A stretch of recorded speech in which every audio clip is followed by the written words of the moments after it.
I've been really lucky through my work here at Hampden to analyse a golfer in a Gait lab.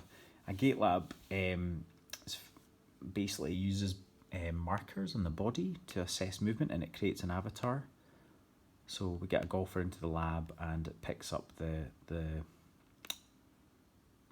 markers that's in there, and then it puts an avatar into the markers. So it's really good for analysing movement, and it's also very good. It's got force plates in the bottom, which measures force, the force you're putting through the ground. So I've heard a lot of chat about pushing through the ground in golf, and I've read a little bit about it. Some great stuff from Sasha Mackenzie at TPI.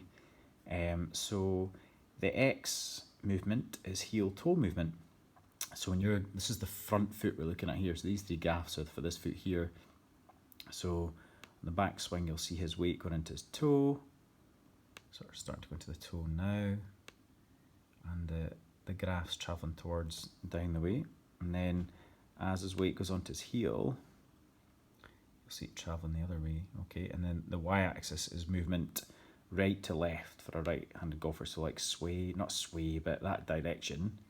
Right foot to left foot, so you can see he's kind of unloading his right foot in the backswing. So you see that graph's not in the middle, is not really going up much, and then as he loads that left leg, it kind of spikes up at that point and then unloads, so the foot's coming away from the ground, not away from the ground, but he's unloading himself there.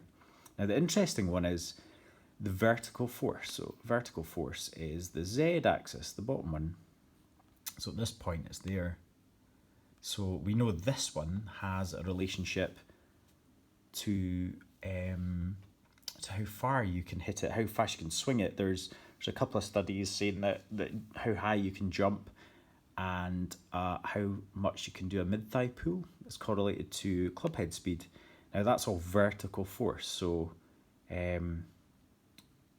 that's where I'm thinking, right, there has to be a vertical link between club head speed and forces. That makes sense. So what I wanted to know is where you push into the ground. At what point in the swing do you have to push into the ground? Now there's a specific point, and Sasha Mackenzie said this, but he's absolutely right.